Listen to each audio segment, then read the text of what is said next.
The idea of a creature larger than a gorilla with an odor like a skunk might seem far-fetched. From the beginning of his time on Earth, man has always been fascinated by monsters, real or imagined. The outside world is very judgmental about these things, with many people not believing in them whatsoever. Cloaked in secrecy, they show up without warning, state their business, then vanish as quickly as they appear. They only land in isolated places. They have taken people, I believe. They do have technology. But the idea is if enough people focus on something, like thousands and thousands of people focus their mind on something and the image, in a very strange way, they can kind of create a real-world version of the fictional entity. Fact, fantasy, and history have come together to tease the imagination. That the truth will out, and that no one lie can live forever. Welcome to SuperNRML.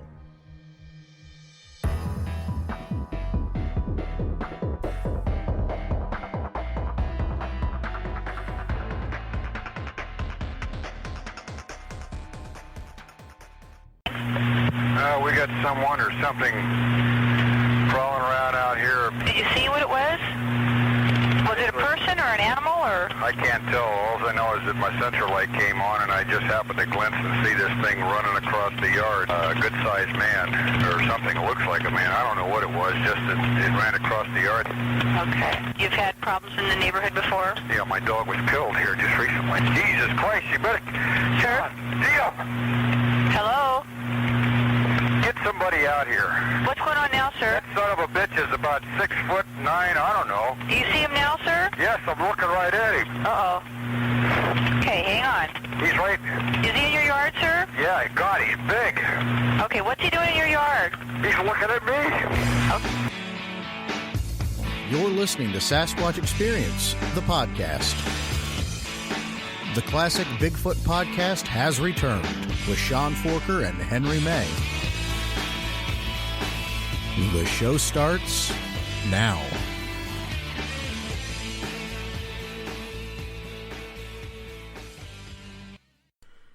Well, welcome back, everybody.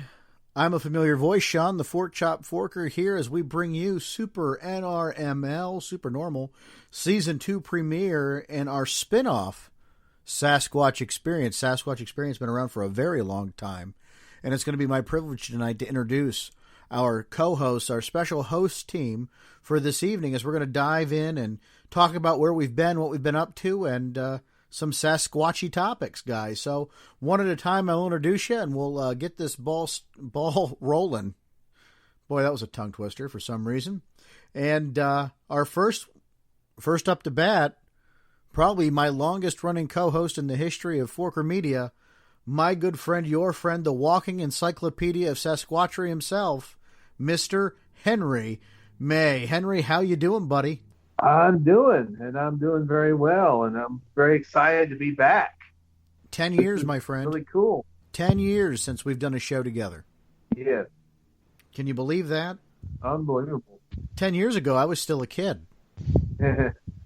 So we've been doing this a long time, and I'm glad to have you back. Every year or so, I would send Henry a message, and the message would be, hey, Henry, you ready to do this? And then we'd talk about it. We never get around to it, and I felt personally that with all these shows out lately, and there is a need to bring back what we were doing, which was information and entertainment. And though our shows might not have been the best in audio quality, I think we always brought a heart and a reasoning to the topic. And I'm glad to be able to be back here with you, Henry, at the broadcast booth, bringing the Sasquatch back to the masses. There you go. Absolutely. Very fun. And, of course, my next guest, you guys hear him each and every week with me on SuperNRML. Well, they were till the holiday break. My friend and your friend, Mr. Vance Nesbitt. Vance, how you doing? I'm good. Hello, gentlemen. This is really an honor to partake in this this whole project altogether. Having the familiarity and listening to Sasquatch Experience and Forker, this is your birthplace for doing this kind of thing. and now I'm actually getting to participate in it. It's huge privilege for me personally, because all these topics, but Sasquatchery to all things paranormal, I'm there. Sign me up, I'm there. And so I find this as an extreme privilege. So thank you so much for the consideration and bringing me into the folds of this whole thing. And of course, Henry, this is our first time that we're doing something together. So talk about pretty fun and interesting. Yeah, very cool. Very, very cool to be on with you guys. This is great. And Vance, you're right. It is your pleasure to be here. And a privilege. I'm kidding. I'm really kidding. Well, it took about 3 weeks to get, all the certification papers in the mail and the clearance. And then I had some, agents come over, interviewed me for all of this. So yeah, I've been vetted. Clearly I have been vetted by you. So it is a privilege that, yeah, I get it. we made the big time finally. You made the big time. And of course, I'd be leaving someone out, and this person is a true friend of mine, a good gent. He did the artwork for the show, but this is not the first time he and I have sat down to work together on a project. We used to do a show together called The Crypto Chronicles, and then he's ventured off and done some of his own material, and of course he's my friend, Mr. Les Sincavage. Les, how are you, my friend? I'm very good, Sean. How about you? How about the rest of you gentlemen? You guys doing good? Oh, we're good. Absolutely. I'm breathing. That's good. Yeah, that's good. That's all you could ask for, right? This day and age, as long as you're breathing, that's a good thing. And as Vance had said, I'm also honored to be on with you guys. I remember listening to Sasquatch Experience years ago, and it actually, I had talked to you earlier, Sean, and it was really one of the inspirations that got me and my friend Chad, who co-hosts our show, The Explorer Seekers of the Truth. It really inspired me to want to delve into the whole podcasting and so on and so forth. So I thoroughly enjoyed the archived shows of the Sasquatch Experience. You guys are a trip. The comedic bond you guys have and friendship was clear.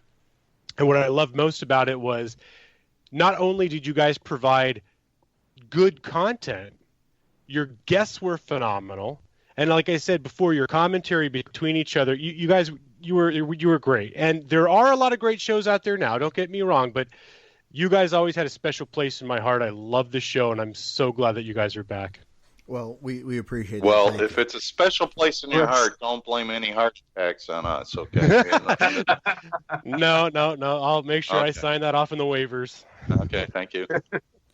We're tight about those legal matters, and well, we may need them after this show. Who knows? Who knows where we're going to end up going? And we did have some topics we brought up tonight because it's not a show unless we prepare a little bit. And just to throw some things out there, I listened to the latest episode of Monsteropolis with Seth Breedlove and Mark Matsky, and their last episode was the State of the Union on Bigfoot, right? Or the title's there. I'm probably messing it up, as I'm prone to do. But it was a really good episode. I encourage everybody to go listen to it. We do have friends that are in this field, and we often promote things, and sometimes we promote them because they are our friends. But this show was really important. I think you need to go listen to it and spend some time because there's some real solid points they bring up. We're going to touch on them a little bit, probably throughout the show, not to be derivative, but, use it back as a resource. And, of course, over the last few days, can I just say thank you to everybody out there in quote unquote listener land. Thank you for Henry and I and Les and Vance. It's humbling to watch just, go from no followers to over 130 now. In less than 24 hours. In 2 days. Yeah, and that means a lot to me because I was talking to Henry and I'm like, I don't know if anybody's actually going to give a damn anymore, but people do, and it means a lot to us because at the end of the day, this has never been about us, right? We're just voices to leave an imprint on the history of Bigfoot and Bigfoot research. This is about the content and the subject matter that 10 years ago to today, Henry, when we did our last broadcast 10 years ago to the day, we're no closer to solving this mystery. We're not even close. Nope. And that's when you think about that. So we've done this show. This will be a total of a 15-year span, right? We started in 05, 06, and here we are in the year 2020, and we're no closer now than we were in 2005. That's to me, that's mind-boggling. I don't know how we ended up in the same place. It is amazing. Well, it's mind-boggling. It is mind-boggling, and I'm sorry, I didn't mean to step on you, Henry, but the evidence keeps coming in, and that's the thing.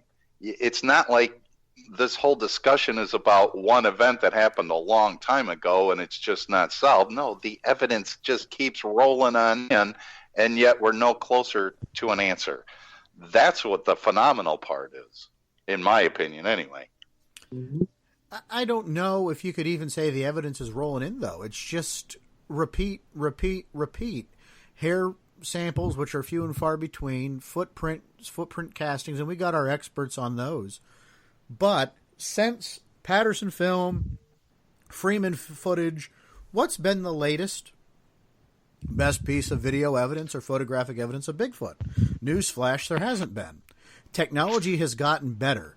Dramatically better. And we can make an argument, guys. Let me take that back. There were some pretty good thermal footage brought in, correct? Some good thermals. But at the end of the day, it's not enough. Right. And it's not. I completely agree. The only thing, and you know, I've changed my mind. I've changed my perspective on what is required. And as far as the absolute proof, and yes, I think a body's going to need to be brought in. Henry, you got to get a little closer. You sound like you're drowning. Sorry. There you go. I said, I personally think that a body needs to be brought in for study. You know, I've changed my perspective in the last 10 years because photographic evidence is not enough. The footcasts, they're good, but they're not enough. Uh-huh. No, and you know, that was a question. It looks like we lost you there in modulation land, but while we get you back... The DNA evidence isn't enough. Even eDNA, as good as it is, still is not proof. Well, and by eDNA, for folks who aren't familiar, environmental DNA. Yeah.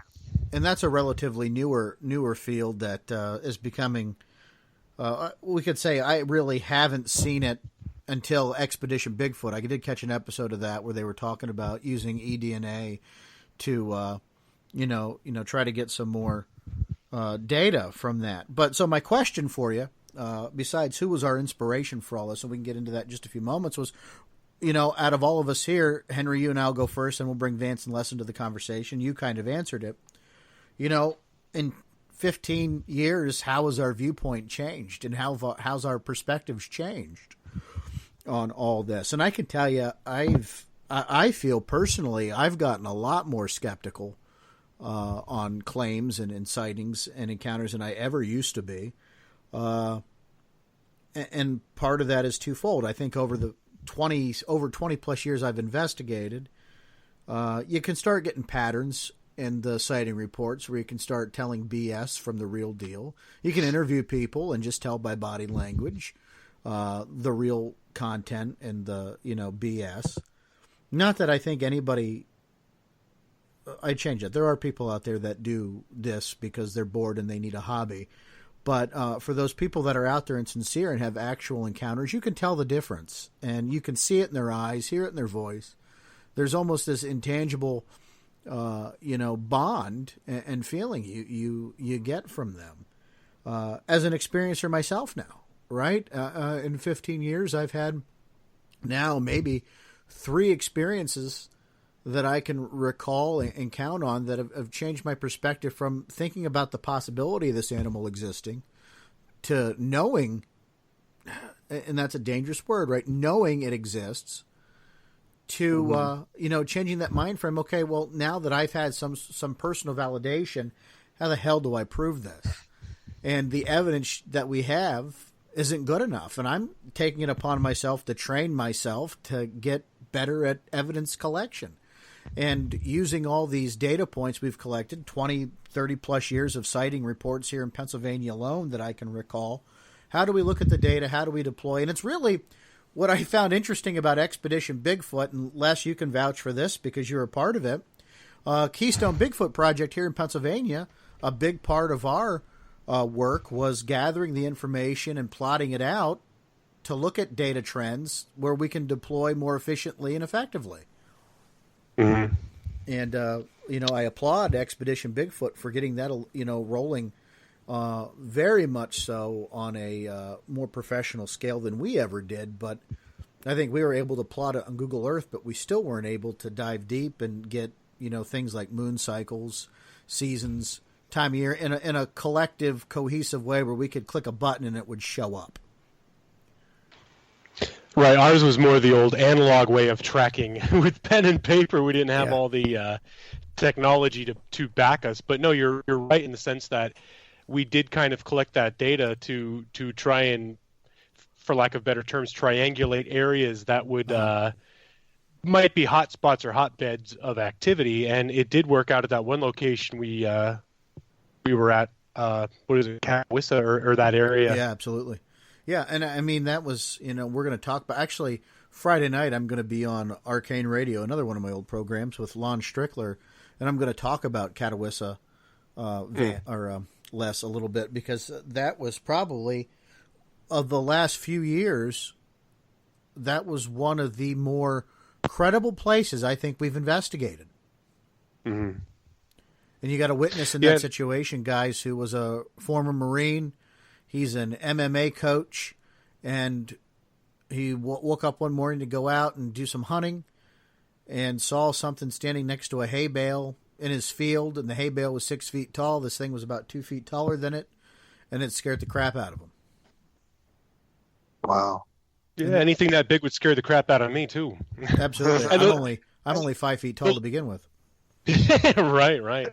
Well, and take the location itself. I mean, there was an abundance of food sources surrounding the area where he had his sighting. Yeah. It's a lot of farmland, a lot of thick vegetated areas. They had the waterway right there. There were a lot of things that kind of created that habitat that would, I guess, what I would say would be the perfect habitat for any kind of a creature, let alone a Bigfoot, if that was what in fact he saw. Yeah. And you take his background into consideration, former military, MMA coach. He has people over at his home frequently, and he actually was running his coaching out of his home, and like, this man was no joke. When we went hiking with him, his hiking stick was a utility axe. So this man was not afraid. No, not at all. And like you said before, like with the body language, when we were questioning, well, you primarily were questioning him, you could see in his eyes and the way he spoke and the way he reacted to certain questions and the way he relived his encounter, there was a sincerity, like it was genuine, his emotion. When you would ask the question or slightly reworded in a repetitive pattern, all the answers came out the same. Whereas other people that you would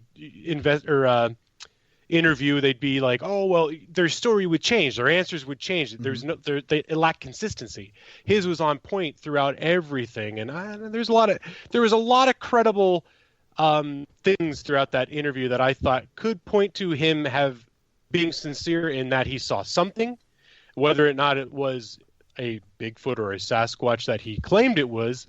That's not for me to say because I wasn't there to see it, but he saw something, that's for sure. And it was credible. Absolutely credible. Exactly. Yeah. I learned all my investigative techniques for questioning from Columbo, by the way. One more thing. There is just one thing, ma'am. Yeah. I mean, it works, right? Yeah, we laugh, but it works. Like, the things you pick up, because this is a field where everybody has to educate themselves, right? And there's no handbook. As much as we try to create one, there's no class you can go take. You do have to have, a certain amount of common sense. And you just have to be, like Les said, you have to be smart enough to kind of ask questions in multiple different ways to see if you're going to get different answers. You have to be clever. And, with this witness, he checked all the boxes. Plus, we got that lovely spaghetti dinner one morning at like 2 a.m. His mom made. That was phenomenal. That was phenomenal. Because look, we're out there, guys. Go ahead. What's that? Go ahead. Yep. I was going to say the only thing that would have made that night better is it not being like negative 50 degrees in February. If it were in the summer, that would have been phenomenal. I looked at my journals from that day, and it was negative 5 degrees down by the creek bed. Mm-hmm. It was cold. I had deployed some camera traps throughout the area as we were doing the investigation and whatnot, in hopes that maybe we would kick something up or anything, even to see what other kind of wildlife was in the area and see if it would interact while we were there. And it was that cold. 2 out of the 3 camera traps that I had with me froze, and they didn't work anymore. It was that cold. The whole inner workings froze up, and I got nothing out of any of them. I want to say I remember you radioing down to me when you and Ray were up on the power lines that you could see the power arcing.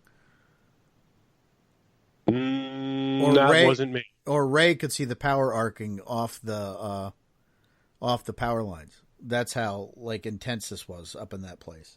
It was cold.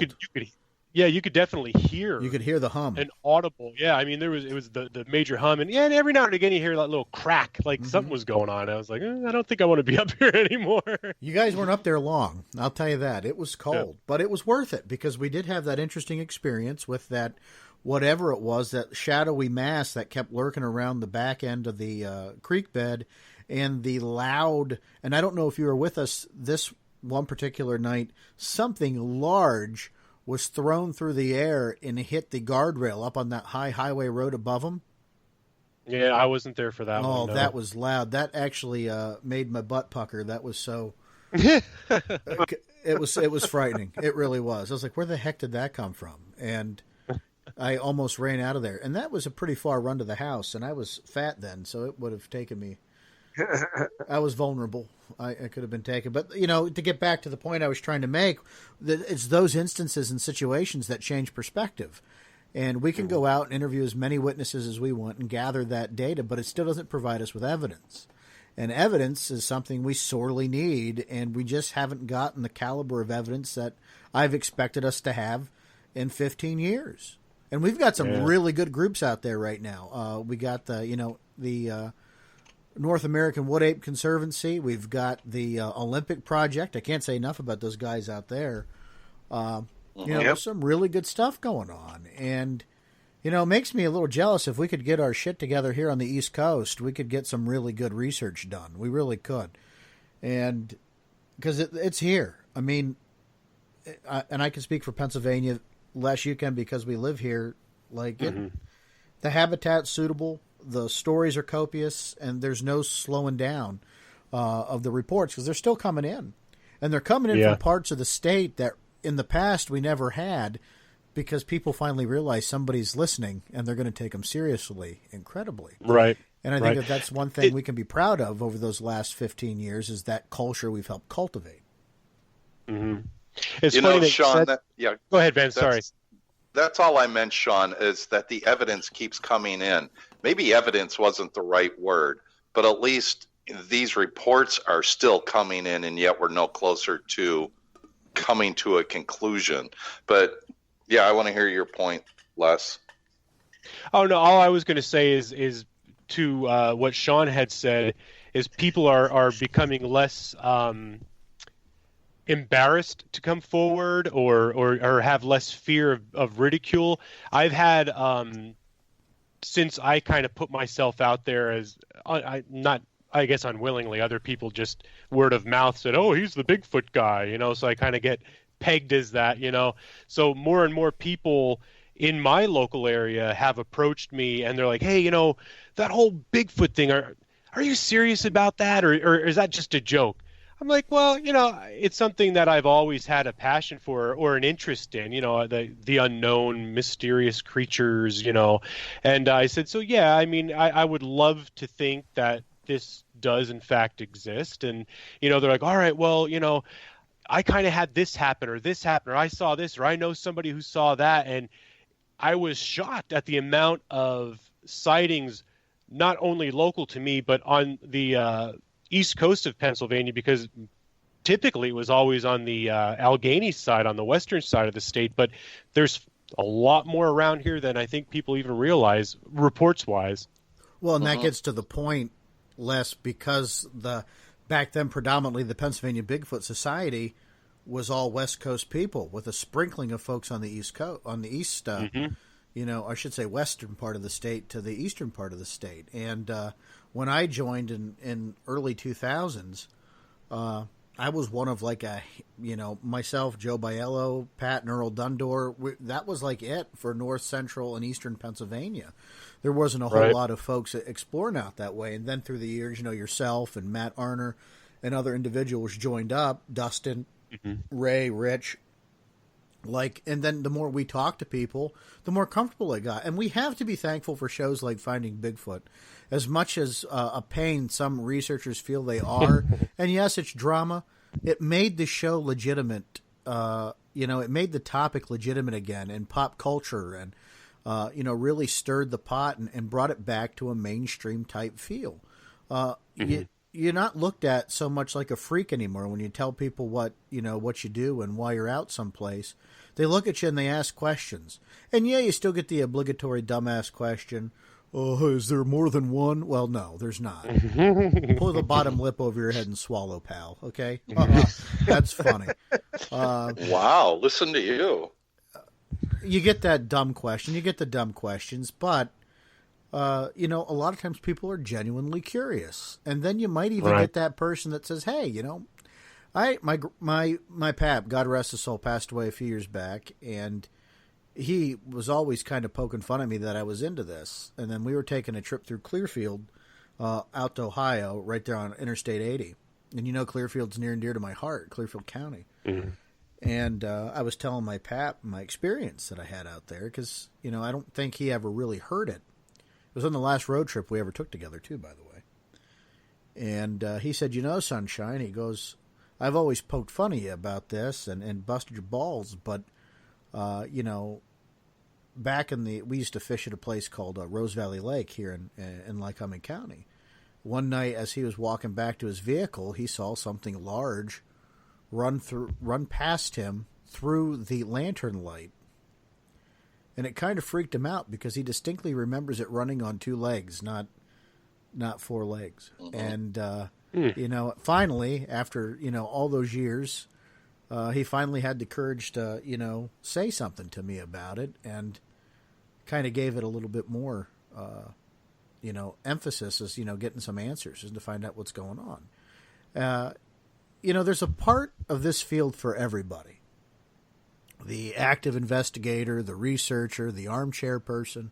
Everybody's got a part to play in this. I don't know if one category is more important than the other anymore. But damn it, we got to do something different because whatever we're doing right now is not cutting the mustard. And rather it's more shows like Expedition Bigfoot or, real legitimate applications of science. We got to do something drastically different to get different to get different results. Other than that, it's just insanity, right? What's the definition of insanity? Yeah, we're doing the same thing over and over, expecting a different result. The same thing over and over again. Absolutely, right? And but, so we're all insane. Look, with the funding that's available now, you may have a television program that's willing to fund you to go out and find Bigfoot, but it's under their guidelines, and you don't have the monetary resources for the tools that you may really need. If you want to find this thing, we have the technology to do it, but who's got the money to do it? You know darn well there's satellite technology that can pick up anything with a heat signature, with infrared, you name it, it can pick it up. The technology is there, but who's got, $150 million to spend on one project? No one will do that. So I got an idea. Hard. You have to keep stepping down to tools that are affordable. Maybe it's drones with FLIR. And you just have to keep focusing on the same areas and the same remote areas over and over and over at a high altitude. But at some point, we have the technology. It's just we can't seem to funnel it into this particular thing because, again, it comes back to a little bit of the ridicule of, no, it's culturally acceptable with Bigfoot now more than it was 10 years ago.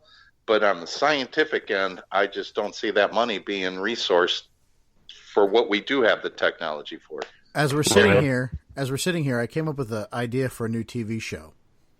There it is. All right. So, folks, if you have children, kick them out of the room.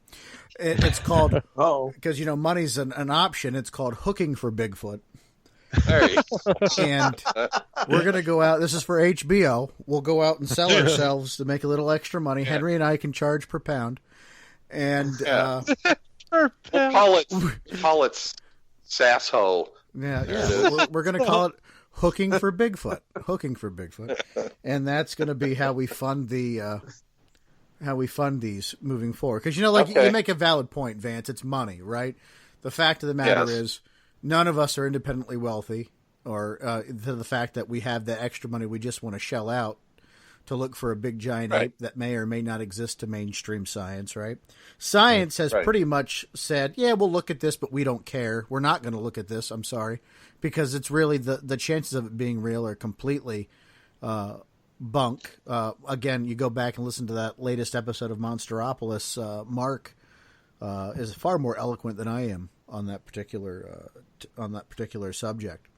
And the money, right? We need it. And unless one of us hits it big, I don't see a lot of scientific funding being dripped in. Part of that is the overall presentation of the researcher. Right. I'm not saying you have to be educated, but damn, you should sound a little educated, right? You should be able to articulate, and you should keep data, and you should be able to, have a mission, what your focus is, how you plan on doing it. You got to have a game plan, a business plan to attack the subject. That's why organizations like, NAW, whatever, you know who I'm talking about, North America Wood Apes. Wood Ape Conservancy, right. I'm not good with the acronyms. That's all right. And Vince McMahon blew that with me. WWE, WWF, WWFE. WWFU. We've got Get the F Out. We got pandas hitting each other with chairs. It's pandemonium. And so, acronyms aside, that's where some of those organizations really do it right. And we have to either individually or collectively pull ourselves up and say, we got to do something better and different. And I don't want to keep harboring on this because we could talk about it for another 4 hours and hammer the same points home. Right. But I think we can all agree it's time to stop being insane and time to get, different. One question I pose to you guys and, is, the paranormal Bigfoot, right? I myself am not a proponent of paranormal Bigfoot. Now, do you think in the 21st century it's possible that we could coexist with one another, maybe come together and say, hey, let's try to document the existence of this creature before we start layering on the paranormal crap, and after we prove it, then we can start expounding upon the paranormal potential? Yeah, but I think it's human nature to take a subject that's new and then you blow it out of proportion. And you go to the far reaches of the universe on that particular subject. To me, that's just human nature. We'll do it in a story that we share that may have happened at us at work, and then by the time you tell your spouse, it's slightly exaggerated, just to not so much to make it more than what it was, but it was to get the listener more involved in the story. So you kind of embellish a little bit, but I think that's part of human nature. And I just want to go back to a real quick point, and then we'll get back on your topic, because you were speaking about Mansky being an eloquent speaker, and that we do need more of those, and not to belittle anybody in the past that is no longer with us as far as a researcher. But, my inspiration was Bindernagel, because he was very eloquent and a wonderful researcher. And I'm sorry that he's gone. He's a big hole, just like so many others before him that have left in this community that we really need now if science is going to even kind of open one eye to looking at the subject seriously. Eric, he was an academic too, wasn't he? Absolutely. Wasn't he? Did he have a doctorate in biology or something? Biologist, yes. Yeah. So I mean, he has the credentials to back it up. He's going to know what to look for when out in the field. So that just adds to his dramatically to his ability. Yeah, I agree with you. He was awesome. Great books too. There was another big hole left in this community. I'm sorry, a big hole left this community. Eric Beckyard, Yes. That's one sad I'm not. I'm alive. He's not. I won. Yeah. Yes, Henry. I'm still holding a grudge. I was years. waiting for this to come out. I won. Oh, how died. well I remember that. How well I remember that. And before people say that's really cold, that SOB would call at all hours of the night, would harass people, would mail people things, would call people's places of employment. He was not a nice person. I remember I tried to eulogize him in a positive light. And on the old Force Giants Yahoo group, Henry, you remember that. And yes. I got spanked for saying nice things about this person. I'm like, yeah, right. You're right. He was awful. And he really was. And I win. He died. And we can move on now. I don't feel bad. I'm sorry. Everybody else, I've had a great amount of respect for, but I won. Bindernagel, however, was a great dude. In fact, if you go back and listen to the archives, good old Beckyard made his mark on our interview with Jeff Meldrum, on our interview with Dr. John Bindernagel. I'm sure he would have with John Green, too, had we had not been as smart as we were. And, we were really fortunate enough that when the show was in its infancy, we had a lot of resources still available to us. We were able to talk to John Green, which was a dream for me. John Green is still... If there's somebody I've tried to model myself after in this field, it's been John Green. And his book was the one that got me hooked, and I guess I've always had I never got to meet him. Henry did. I never got to meet John, and I've always been saddened by that because I felt like I had this kinship with him, and I wish I would have been able. We corresponded via email. We talked over the years, call him at his home, but I never got to meet him, and I've always been saddened by that. But I got an interview with him. I have it on CD. I saved it, burn it on CD here at the house, so I'll always have that moment. And Henry, we did some cool stuff with that. We did. We actually got him on twice. Yeah. How about that? 2 times with. And then y'all had. I think you and Eric had him on Beyond the Edge Radio as well. You know what? So long ago I can't remember. I can barely remember last week, let alone. But I, fondly, at least I've had that experience, be able to talk with him and probe his mind. And I was younger and a lot stupider back then. So I kind of feel now I wish I could pick up the phone and call him because I'm, a lot more experienced. And there's something to be said about that experience. When I talk to people that want to get involved in this field, guys, I always say find a mentor, somebody who's been around a long time, that's done the ins and outs, who's respected, but still, isn't a sycophant, somebody that's able to articulate and think of their own and think outside the box. I was fortunate enough to have that. I was able to talk to guys like John Green and Dr. Bindernagel and still able to talk to Dr. Meldrum if I ever have to pick up a phone and give him a ring-a-ling-a-ding-dong. But, my mentor was Eric Altman. And I know sometimes he's a controversial figure in the field, but he was somebody that's always been good to me. Taught me a lot, gave me a lot of opportunity I wouldn't have had probably with other folks, and taught me a lot about this field of research. So I'm forever thankful for what Eric's done for me, and I still keep in communication with Eric. I talk to him regularly. You can never say thank you to those people enough that kind of help foster the way for you, and it was important because he was the Pennsylvania Bigfoot Society for the longest time. And he taught me so much, and I've been able to pass that wisdom and information on to others, and I'm just thankful for it. What about the rest of you? I agree. And Eric's mentor, I believe, is Stan Gordon. So, yeah, that's 100% true. And, fortunately, I always kind of, refer to Stan as my grand mentor. Because you've been able to, go one step further. And again, you talk about the history of Bigfoot, at least in Pennsylvania. Stan, nobody's done it as long as Stan Gordon. Maybe Dr. Paul Johnson might be there next. Joan Jeffers was in the field for a while, but she, again, one thing we can't leave the women out, a very important part of this field, and they may get farther than the men. In the actual terms of research and results. But Joan Jeffers was a lady who was involved in the UFO Bigfoot research since the 70s. She passed away, I think, in the late 90s. And I try to keep her legacy alive and find out as much about her as possible, because it's important that, everybody has that, person they can connect with in this field, that empathist, that personal connection. And to the ladies that are in this field, especially the newer ladies, learn a little bit about the history of our work and the people that paved the way before you, the Bobby Shorts, the Joan Jeffers. And then Henry can, rattle off 450 other important names, because that's his gift. He's like the Bigfoot savant. So, Kathy Strain definitely absolutely is one of those.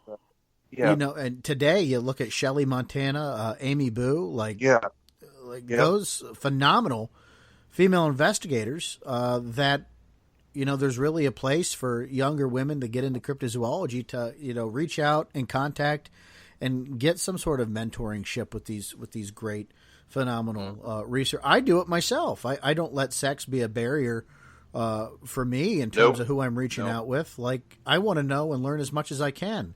I honestly think the women have the advantage. They're not as dumb as we are, and I mean that with all respectful intent. Well, here's a good example of that. All you have to say is Jane Goodall. There you go. Look what she was able to do with a discovered animal. So, yeah, it may just be that. It may be on the female end that this whole thing just blossoms open and gets discovered. You got to love doing these shows, because at times you go on your own verbal tangents and don't realize you're doing it. Somewhere along the line we were talking about paranormal Bigfoot. Were we ever going to be able to reconcile the field? And now here we are, the great, liberators of the Bigfoot field. Social justice, it's important. Thumbs up, my brothers, or fists up. But, to the point. Everybody's welcome. Everybody is welcomed. This is not a dude community. Everybody is welcome. Maybe we should have, Sasquatchery with a rainbow flag, all inclusive. I don't know. Okay. I don't know. You're taking this too far. Someone pull the hook. No. No, Vance, Les, Henry, what do you guys think on that? Can we reconcile the groups, the fringe groups, into the mainstream? Is there a way to co-op together and put aside the agendas and look at this as a systemic, can we break this problem down piece by piece? Can we say, here's step one. Once we achieve step one, let's start going to steps 2, 3, and 4. I think we can, and I'll tell you why. Because as Derek Randall's once famously said, don't be a dick. Believe what you want. Just don't be a dick. There's truth to that. Yeah. Perfectly said. Beautifully said. And look, even in the past, we go back and listen to these shows. I was anti-paranormal. Henry, you know it. I used to get riled up, all kinds of riled up. In Pennsylvania, and I was talking to Seth Breedlove about this when we were doing, I was interviewing with On the Trail of UFOs. I don't know if they'll use any of me or not. I looked angry for some reason. I don't know. I think I looked angry. You can't talk about UFOs in Pennsylvania without talking about Bigfoot, and you can't talk about Bigfoot in Pennsylvania without UFOs. Especially you get into the 70s and that whole flap in Westmoreland County in 73, 74, they're just so married to each other, you can't escape the history of Pennsylvania without it. And, of course, we have listeners from all over the globe. Maybe. We could just be the four of us. Who knows? Well, I know Andy Matsky's listening because he tweeted, and I liked and retweeted. Love that kid. Pennsylvania is just where we happen to live. So that's, my background and where I speak.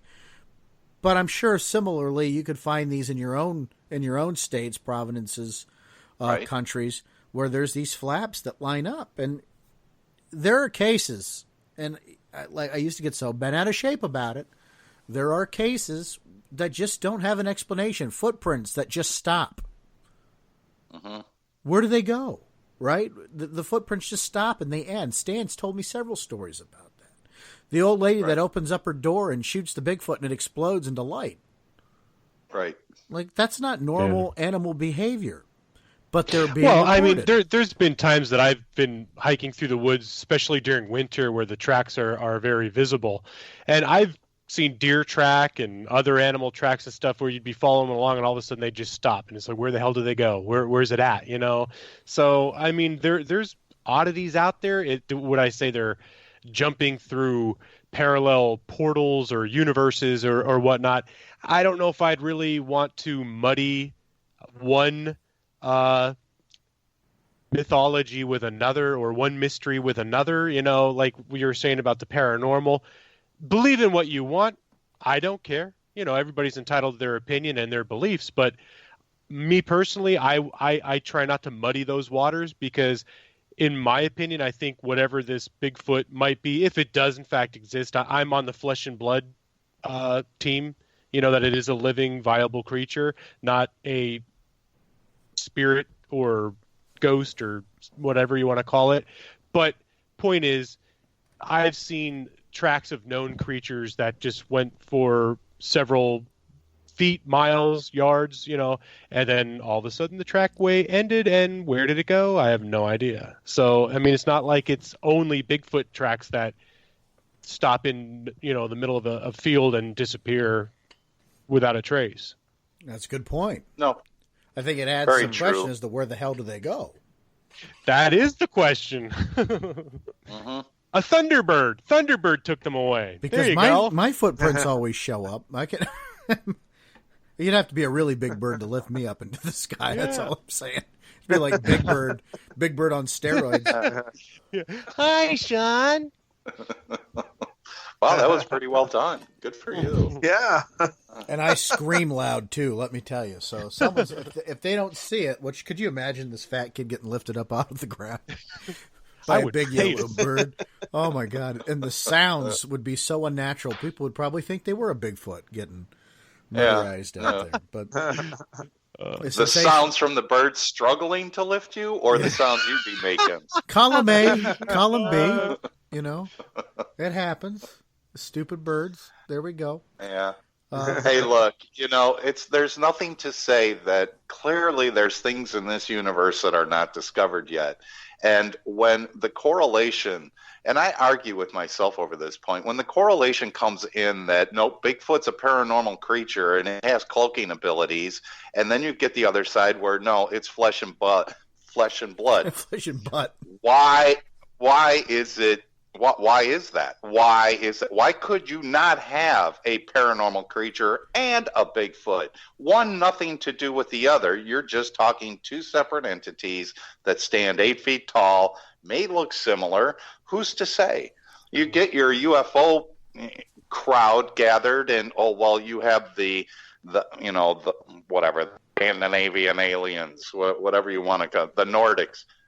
Okay, they look like us. Okay, great. They come from a different place, but they look like us. It's hard to tell the two apart. So maybe you have two different communities. Fine. Have your Bigfoot community. It's an alien creature. Cool. Study that. And then you'll have your flesh and blood. I said it properly that time. You study that. It could be two separate things altogether, but it gets tied in as, no, I think Bigfoot's a paranormal creature. No, I think it's flesh and blood.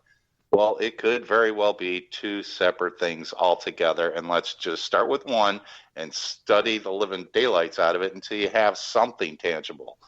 You show me a portal where it came through, fine, then we'll take a look at that portal. But in the meantime, and to go back, you brought up Stan Gordon and all this that was going on with the paranormal and Bigfoot sightings, and yeah, it's completely strange.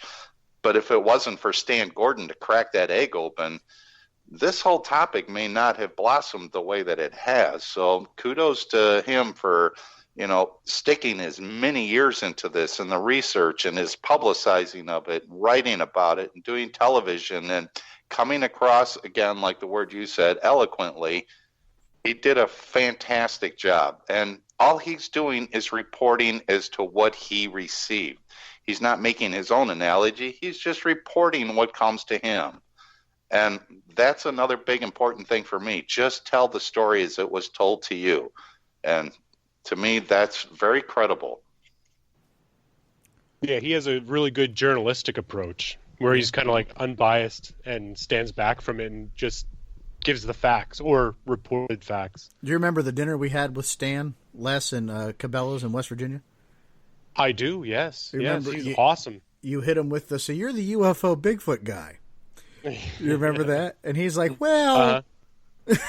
You remember that? Yeah, I've met him a few times, and he did a lecture in Whitehaven, which is a neighboring town to me, and we had rekindled that time out in West Virginia and whatnot, and he was interested in a couple of reports that I had received locally that he wanted information on, and we didn't converse after that, unfortunately. I guess things happened and I forgot. But he's awesome. Great guy, great to talk to, and has a plethora of books filled with information. Everybody should check him out. Not to give him a plug, but what the heck? Hey, you know what? That's the word plethora means a lot to me, right? What's that? The word plethora means a lot to me. Oh, does it? I'm sorry. I'm sorry. That's there was a time I could ask for a cyanide tablet, and that would be it. So, moving on to the topics now, because I think we're all under the same consensus. Yes, we can do this, and potentially, if we could get it together, it would work out okay. If folks are on Facebook, you can check out Dan Nadrello's White Biped Project. This is really important to me. It's not a racial thing. White-haired Bigfoot. They've been spotted over the years, cited over the years. Don Keating took a video in, I think, 1992, Henry? Yes. And definitely a light-colored creature. They've been seen and reported over the years. Dan's trying to run a project where he's getting all the information and data together to see what he can find out and look for in there. It's pretty interesting. Well, and where else could people find it? You said on Facebook? Yep. Is there a page dedicated? Yep. Just, I think, Google, Facebook, the White Biped Project. If you're friends with me, I'll send you a link if you folks ask, or I'll put the link in the Sasquatch Experience Facebook group or page, because I know he wants people to participate in it. But really interesting stuff coming out of there so far. And I'm curious, because these creatures, as long as I've been in the field, whenever you hear the reports of a white Sasquatch, like, people perk up, man. They're interested in this. I actually had a report given to me. My wife's cousin, she worked in the mountaintop area of Pennsylvania, warehouse. So she was doing, I believe, third shift. So she said she was going to take her lunch, and it was early morning, 2-3 o'clock, somewhere around there. And she said she had run down to a convenience store near where she worked to grab a bite to eat. And she said as she was leaving the industrial park to turn onto the main road, I guess there was like a clear-cut area across the street. And she said as she was turning and her headlights kind of panned across the open area, she said she saw what she described as a large, long hair, white creature running across this clear cut. And she said the way it kind of traversed, because it's all stumps, shrub brush. Our area is very littered with those larger glacier boulders from when the ice age and the glaciers passed through. It's all over around here. And so this clear cut had a lot of the boulders, had a lot of, like I said, scrub brush, a lot of stumps and down trees and whatnot. So for any person to run through there, it would be challenging. And she said the way it cleared this open area with all the obstacles laid out in front of it, she said she couldn't believe that with just the amount of time when she took to turn, how that thing kind of raced and almost panned along with her. She said she was scared, but yet impressed at, oh my God, how this thing is moving at such a pace. And she was dumbfounded, but obviously she wasn't able to get an accurate height measurement. There wasn't anything that she could say, oh, well, it was next to this branch or this tree or whatever, and I was able to measure. Nothing like that. She just said she saw this thing. It ran at a fast pace across this clear cut, and it was all white with long hair. And I was like, that is pretty interesting, considering Pennsylvania and Ohio have a pretty high number of these albino or all white Bigfoot sightings. You know, my mother-in-law lives in Mountaintop. Cool. Oh, really? Well, there you go. That answers that. The case closed. It wasn't Bigfoot. It was Mom. All right. Oh, my gosh. Hey, it's not a Sasquatch experience without referring to my mother-in-law. At least once. Love you, Mom. Don't disown me after those. I'm going to get divorced now. Thanks. One more thing to look forward to. I'm going to be sleeping on Henry's couch.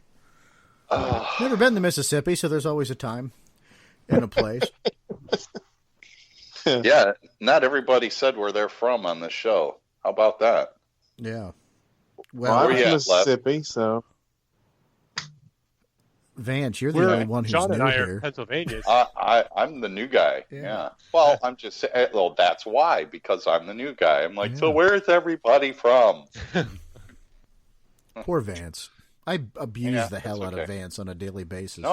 No, that's fine. You're not the excuse of why I started drinking. No, not at all. I am the enabler. I'm the reason you've become an alcoholic. That's sad. Listen, Vance has been one of the few people, well, besides Henry, but Henry was already nuts, to work with me for years at a time without needing a bottle. I mean, hell. This has been family therapy hour. Yeah, right. I'm a demanding man to work with in terms of production, and I demand more from you, Vance. Questions like, where are y'all from? Yeah, where are y'all from? You know, and I was saying this to Henry before we went on the air, this show's not going to quite be the same because we're not going to have our buddy Bill Green calling in and asking questions. Bill's still alive. He's not dead, so we don't have to be that sad.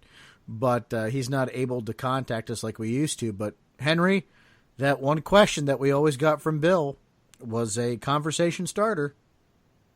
Yep. And what was that question? Have you had any recent sightings or footprint discoveries or weird sounds or anything like that? What's new in your area? Yeah.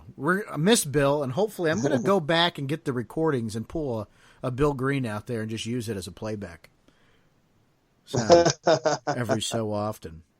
That way we have the remembrance of Bill. And maybe I'll even find the old ramen noodle clip. Oh, no. Maybe. You know, when you talk about Sasquatch Experience and the history we've had over the years, it's not a show without a gaffe, some way, shape, or form. Henry tripped before the show came on air tonight, but I remember ramen noodles. I remember him yelling at Bill. I remember that sometimes, too. That was fun. Oh, that was classic. Or Henry yelling at somebody in the background, or my favorite, the urine stream. That's always going to be it. But you know, Henry, at least you never did that with a guest like Dr. Meldrum or John Green. That'd be a little different, right? It was just Melissa Hovey, who, by the way, Melissa was a co-host on this program. James Baker was going to be here tonight, but he had other commitments. So, but James, he's on assignment. He's on assignment. That's right. He'll be back to do these episodes with us too, occasionally, Henry, from time to time. Cool. You know, we got White Biped Project. I'm reading off the script here because I did make notes before we went along. Expedition Bigfoot. Henry, give us a take on it quick for folks that may not have partaken in the show yet. Well, first of all, I've had a sighting of a white Bigfoot. You guys probably heard about it. If you haven't, look it up online. It's online. And second of all, as far as Expedition Bigfoot, I enjoy it. I mean, it's entertainment, obviously. I mean, it's not. I think that Bigfoot shows generally tend to be more about entertainment than anything else. Not really necessarily about the research so much, but still, I mean, it's enjoyable. I mean, they seem to have got some interesting evidence. You know, that's a good point. For sure. I watched an episode. I enjoyed it a little bit. I thought it got a little gimmicky with the whole, Russell experiencing infrasound, and who knows. That could be for TV. I'm not going to hold that against anybody. You need to be entertaining for it to be, have some longevity. But if you're really looking for documentary type takes, you look no further than the Small Town Monster stuff. Those are great. Absolutely. Yes. And I don't say that again because they're friends. I say it because he does great work. And if it sucked, I'd tell him it sucked. But really, I think On the Trail, Bigfoot is going to set the dynamics of Bigfoot documentary. It raises the bar for it. It really does. And look, you can go on Amazon Prime and YouTube and watch documentaries. There's one that goes Expedition Sasquatch I've watched, and it's just a guy talking to some people and walking around the woods. I mean, God love him. He's doing his best out there. And it's entertaining, but like you need a little bit more, I guess, to get the substance. Did you watch the Port Chatham expedition from Alaska? No, that was interesting. Some folks might find it a bit of a yawn, but I found it very interesting. And of course, the Lancasters, they're cultured Bigfoot, paranormal Bigfoot, and they've got native Bigfoot coming out. I found them to be very interesting, and there's a bunch of them. The Unwanted Sasquatch, if you saw that, Chasing Bigfoot, yes, on Amazon that are also available. Unwanted Sasquatch. Chasing Bigfoot's a good one. Yeah, it is. It's really good. So there's really I'm good. in that for like 5 seconds. Yeah. What were you interviewed or were you? No, I wasn't interviewed, but they were paying with the cameras, and I was talking to Paul Halsey and Gotcha. Rio.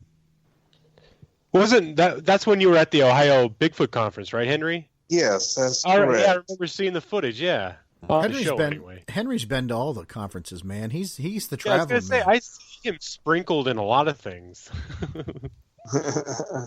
Sprinkles? You're a celebrity and you don't even know it. Next week, Henry Sprinkles May. That's the new nickname. Sprinkles. Hey, Sprinkles. That's gonna be your name on our show, hooking for Bigfoot. Sprinkles. Oh man. Oh God. We just gave some information out there. We have gone. I need to put a seatbelt on and a neck brace because you switched gears real fast on me there. If you wear the neck brace long enough, you can collect disability. So you might want to. This is true. Keep that.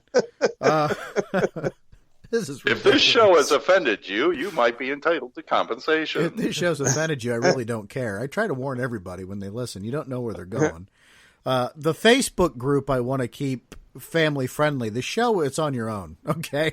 You listen at your own risk. It depends on the mood. And I've not even had a drink tonight, so we're even better. This is just fun. Like, we haven't done this in so long. Like, I get these spurs of energy, and I just want to say something out of control and ridiculous, like, Eric Beckbeard's dead. But I'm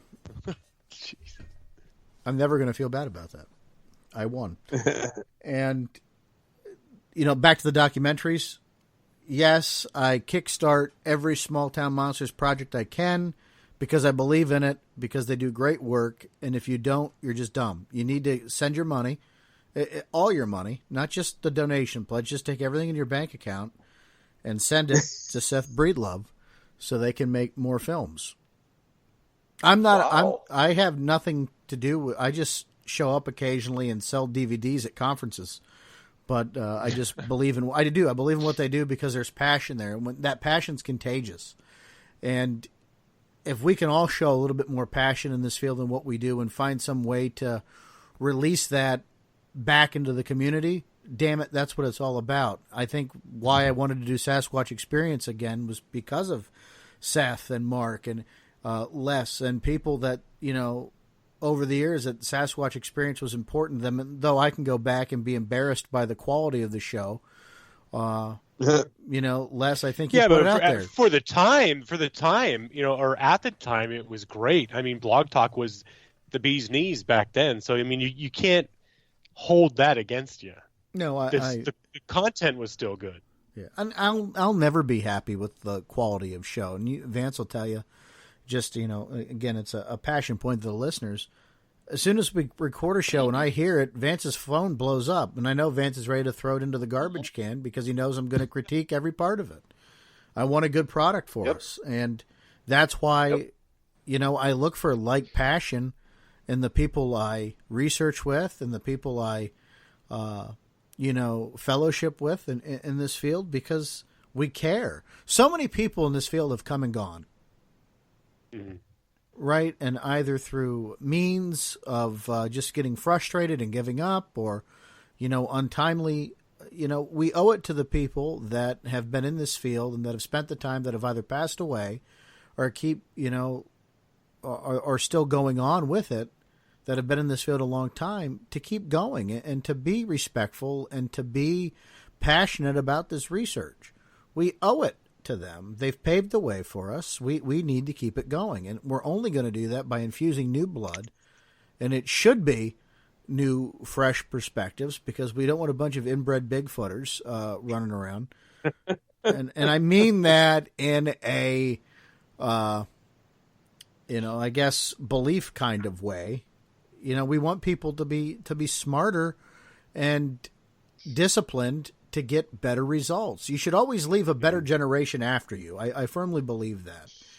And we have to help them and guide them. But damn it, we need to call a spade sometime too. Like, that's why this whole paranormal flesh and blood thing has to end. I think we have to come to common grounds and say, let's take this in steps. Once we validated step A, let's move on to B, C, and D. I agree. We just got to do it. We owe it to each other. We owe it to the people we've succeeded. It's very important to me. We've lost some really good researchers over the years, some really good friends. And the last few years, I felt like I haven't done enough in terms of contributions to the community, aside cutting a check every once in a while to here or there. It's time to get back, not just into the field, but into the booth and share what we're doing. Be passionate about it and make that contagious and spread it around so we get better results and better products out there to keep people interested and engaged, because when engagement goes away, we're never going to attract that serious audience, and we're going to lose the money that helps fund it. Even that little bit of money we make from a download or a CD helps to go into or a piece of art helps to go into the research, right? So let's keep at it. Let's keep making good products so people are attracted to the mission, attracted to the subject, so we can keep going. Does that make any damn sense? Oh, sure. Yeah. Keep the legacy alive. That's it. Thank you, Vance. That was a really short way of saying what I was trying to say. Yeah. Maybe I should have had a drink before we went on the air. Love that speech. But it's you're absolutely right. It comes from every community, right? UFO community is no different. Ghost community, they're so damn mean to each other. I don't know how people can stay in the ghost hunting community. You think Bigfooters are bad? Well, all these communities have their infighting on other. That's the truth. Might not be used to hearing a certain subject, but I think all of these communities have their own infighting and struggles, and you have to sort through it like everything else. I don't know, guys. I have my finger in every research land you can, and the ghost hunters are ruthless. That's what she said. Nice. Okay. Well, they're ruthless. It's possible. You brought up Small Town Monsters and your contribution and what it is that they're doing. And for those that are not familiar, I too have to boast that the On the Trail of Bigfoot is a wonderful series, because it starts at point A and it ends up where we are right at this very second. And it gives you the entire dynamic of the whole Sasquatch Bigfoot phenomena as it is. And even if you can't afford to be part of the Kickstarter, buy a t-shirt, buy a DVD that sounds interesting to you from them. And that will all be contributions to the next projects that come up. And the whole Sasquatch story is not done being told through Small Town Monsters. And they do travel off on a lot of other interesting subjects, just like, Sean, you're part of On the Trail of UFOs, and which I'm excited to see that one. So again, whatever contribution you can do, please do so, and you'll feel like you're part of it, and then you'll be more engaged. Can I say one thing to that? Of course. Just by listening to this, you're a contributor and you're a part of it. And now you have a small piece of ownership to go out and do something with either what you're learning from listening or to get more engaged and involved. This mystery is only going to be solved with boots on the ground and people with thinking brains that can communicate with one another to get this messaging and information out. Like, don't just be a supporter. Be part of the solve. Like, get in there and get dirty. Henry, what was that phrase? You quoted it on the top of your blog for the longest time. This is a full contact sport. You're going to get your jersey dirty. Like, there you go. This is you got to be deep with it. You have to be involved. I don't like spectators. Get off the sidelines and get your ass into the game, because we all working together can solve this. And we're running out of time. I firmly believe if we don't answer this question in the next 20 years, there's not a damn reason anybody needs to be involved anymore. The technology is coming a long way. We're running out of excuses, boys and girls. We're running out of excuses, and gender neutral folks. True. And as long as the question gets answered 100% positive on no, it doesn't, or 100% positive, yes, it does. That's all we want. We just want to know what the truth is. It's not that we're the community that says, nope, I'm sorry, this exists. This isn't about us. Like Sean said earlier in the show, this isn't about us. This is about sharing information. And if you want to contribute as a listener and you're thinking this thought process of asking a question, ask the question, because maybe you are asking something that somebody else hasn't thought of yet. Don't take it for granted. granted. That might help. Exactly. Do not. And that might just channel a different direction on the path to take a look at something that maybe not too many people have thought of yet. So don't consider yourself narrow-minded. Look at the big picture, and if you have questions, ask those questions. Robert Stack used to say at the beginning of every show, perhaps you too could help us solve one of these mysteries. And there's so much truth to that. You could be that linchpin component. And I don't know if we're trying to evangelize or what the hell we're trying to do here in this little moment of speech that we're having, but it's important that people actually do something. Like, I can't stress it enough. Be part of it. Man, that got a little intense there, didn't it? I felt like I could go out into the woods right now. Grab a six-pack. Let's go. No, we shouldn't be drinking and bigfooting. That's a bad thing. You know, it's one of the other things, too, I have to say. Be smart about it. I don't like people going into the woods by themselves. I'm big against that. Always have a partner. Like missing 411, you don't want to be any part of that. Well, if you are, we'll never know because you'll be missing. But, you know, be mindful and be safe. You know, aside from a Bigfoot, which may or may not exist in the minds of individuals, there are things like bears that will eat you and snakes that will bite you. And, you know, face it, you have a better chance of getting bit by a rattlesnake than you do having a Bigfoot sighting. So just be mindful and be careful of what's going on around you. Current events, guys. Henry, do you happen to know off the top of your head what Bigfoot conferences are coming up soon? Well, I know in the spring is the Ohio Bigfoot Conference at Salt Fork State Park. That's a big one. But also, and that'll be the weekend of May 1st through the 3rd of 2020. But also is an upcoming Abe Del Rio is celebrating the 20th anniversary of MNBRT, the Minnesota Bigfoot Research Team, with a conference of his own May 22nd through the 24th at Grand Rapids, Minnesota. I think it's called the Timber Lodge and Conference Center. Oh, nice. And he's already announced that Bob Gimlin's going to be the first guest there. So I thought Bob you can go to mnbrt.com to check out further updates. I thought Bob retired, Henry, from conferences. Apparently not. He's like Ric Flair. I'm telling you. All right. We do have the, speaking of Small Town Monsters, as we have been in the past few moments, Small Town Monsters presents Mysteries and Monsters at the Canton Palace Theater, Saturday, March 21st at 11 a.m. to 11 p.m.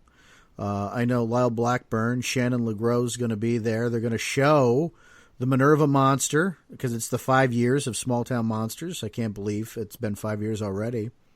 And they're going to premiere on the trail of UFOs that night. And I think if you folks are really passionate, and like I talked about that support, go out and get your butts moving to Canton and check out this great event, Mystery and Monsters at the Canton Palace Theater in Ohio, March 21st, 11 to 11. And nice. I think before we get too far ahead into the rest of the year, we'll keep it short of those two events. I'm proud of my friends. And if you do great work, I'll promote the hell out of you. The proof's in the pudding, right? I don't think there's a better documentary made lately than On the Trail of Bigfoot, not slighting anybody else, but damn is it good. And take that if you're new to this field, watch that and learn from some really good guided people. Open this thing called a book. They never killed anybody. Well, maybe if they got hit with one at a pretty hard speed. But books are important. I got into this some moron at 3 a.m. decided to blow up my Facebook Messenger. Yeah, I listened to you on so-and-so. I have some questions. Okay, here, read this damn book and leave me alone. Right? 3 a.m. is not the time to be blowing up my messenger when the answers are in a book, right? Read the book. Read books. Sasquatch the Apes Among Us is the book you should start with. And I'm running a contest, guys, okay? To the listener, we're going to run this contest till the middle of February. Let's say February 15th, right? That's a good number. I like that. I got a question here. Henry, you're not allowed to answer it because you're just, you know too much. You do. And I think if you guys, you may not phone a friend, but you do have to email us the answer, squatchexperience@gmail.com, squatchexperience@gmail.com. Email your answer to me, and the question is, this man traveled North America during the 1970s with a legendary figure in the field, collecting encounters to add to their database. All right? You can hit the rewind button and answer that one, and keep playing it back and do some research. But you answer that question, you'll win a prize, and that prize is I'm going to send you the ebook version of Sasquatch the Apes Among Us, the book that got me interested in Bigfoot. No terms and conditions apply. Just don't be a schlep. Email us squatchexperience@gmail.com. And if you get the answer right and you're the first one to get it, you have to be the first one, you're going to be the winner. And I'll announce it on the Facebook page. I think that's pretty cool, pretty fun. Let's see here. Back to our agenda. This is new, so give us a little bit of a break. This is our first show in 10 years, right? So cut me some slack. Guys, where can folks find you? They want to connect with you because you're all a part of this now. It's not just one and done. Like once you're part of Sasquatch Experience, you're experienced and you're now part of the family. Les, where can folks find you? Oh, geez. I'm not prepared. I guess on Facebook, you can find me. I have a group, I guess, with a friend of mine, Chad Charlesworth. We're the Explorers Seekers of the Truth. We have a page on there. You can contact us through there. Sasquatch ATV Research Team. Maybe if I'm back on this show, I could talk to you all about some experiences that I had on a property that I lived on a few years ago that could potentially be Bigfoot. I don't know. I'm not saying yay or nay, but some weird stuff had happened. So you can find that on Facebook or email encounters@Explorers Seekers of the Truth or explorersgroup.com. It's been so long since I did my show, too. I can't remember what the email address is. Encounters@explorersgroup.com. There we go. I'm done. I'm tired and I'm rambling. So. All right. Vance, where can folks find you? A lot of times they can find me in the living room, sometimes in the bathroom. I can be found at Vance A. Nesbitt on Facebook. I am who I am, and I'm not trying to steal your line there, Sean, but Vance A. Nesbitt on Facebook, also associated with SuperNRML on Facebook and Instagram, Vance_Nesbitt_NRML. and I'm always looking forward to hearing from people, and they can follow or send me messages, whatever it is regarding these shows. And of course, we will always correspond back with the wonderful listeners. All right. And Henry, my friend, the one who started it all, the first partner I've ever had, the lady that brought me to the dance. Where can folks find you? Well, I'm on Facebook, Henry B. May the 4th. And by the way, that's not to be confused with my father, Henry May. So if you're looking for, if you friend Henry May, that's my dad. But if you friend Henry B. May the 4th, that's me. So that's where you can find me. I've also got a Southeast Sasquatch Association page. I have a 50 Years of the Patterson-Gimlin film page. I have an HBO's Crypto Corner page on Facebook. So I'm here, there, and everywhere. He is, and he's a wealth of Bigfoot knowledge. Hit him up with your questions, except for the question that we gave you tonight on the show. And, of course, folks, I'm Sean, the Fork Chop Fork. You can find me, I am my name, on Facebook, Instagram, and Twitter, at Sean Forker. You can also find us, the Sasquatch Experience, on Instagram, Sasquatch Experience, and on Facebook, the Sasquatch Experience Facebook page. Become one with us and enjoy the experience, the Sasquatch Experience. And Henry, what's that famous line you got? Y'all be good or be good at it. There you go. How about that? It's been so long since he said it. He had to think for a minute. Folks, thank you for listening. We hope this show was everything you thought it would be. I had a lot of fun doing it. And besides from the pontificating and the call to action to get you up off your rears and out into the fields, the forests, let's get it done. Be thoughtful with one another. Let's work together, and let's, as Robert Stack would say, help solve this mystery. Good night, everybody. Thank you for coming along to this week's event. Remember, if by chance you get an odd feeling and something doesn't seem right, don't be alarmed by it. It's just the supernormal.